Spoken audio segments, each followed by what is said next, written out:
Поради отсуство на реформи, Македонија застранува од евроинтегративниот пат. Во прашање е доведен најавениот датум за старт на преговори за членство во Европската унија во јуни оваа година. Ова го потврдува и експертската јавност. Поранешниот амбасадор на Македонија во Обединетото кралство Ристо Никовски за Алфа вели дека законот за јавно обвинителство не е главна пречка за евроинтегративниот процес, но според него евентуално негово неизгласување власта ќе се го искористи како алиби за неуспехот со евроинтеграциите. Мислам дека не е точно дека законот за СЈО е некаква основна и главна пречка за да се добие датум за преговори.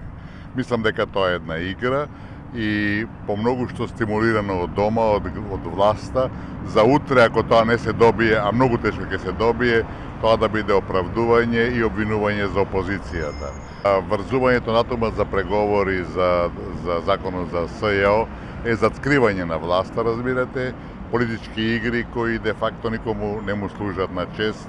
Најавите беа дека датумот за преговори со ЕУ ќе биде сигурен со потпишувањето на договорот од Преспа. Сега проблем стане статусот на СЈО, а дали и во која форма ќе функционира тоа во моментов останува непознато, со оглед на спротивставените ставови на власта и опозицијата.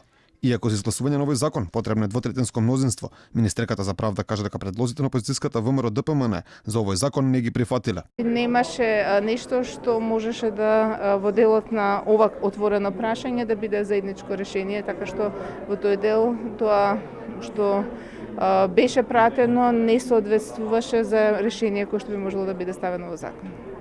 Не само застојот во реформските процеси, според Никовски, кочница за евроинтеграцијата на Македонија представува и ставот на големите европски сили во однос на проширувањето. Најавите на Могерини и на Хан и слични дека сепак Македонија ќе добие нешто во јуни, се резултат на нивната ангажираност во процесот на македонската капитулација во однос на Грција и тие навистина би сакале тој процес да заврши лично, мислам. Меѓутоа, Унијата нема такви намери.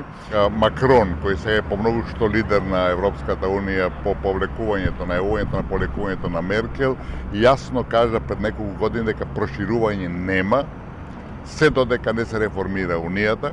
Дека датумот за преговори е сериозно доведен во прашање, говори изјавата на високиот представник на ЕУ за надворешна политика и безбедност Федерика Могерини, дека би било голема грешка доколку Македонија не добие датум. Пред некое време и еврокомесарот за проширување Јоханес Хан кажа дека место датум нашата држава ќе добие предлог за подготвителна фаза за отпочнување на разговори за членство во ЕУ.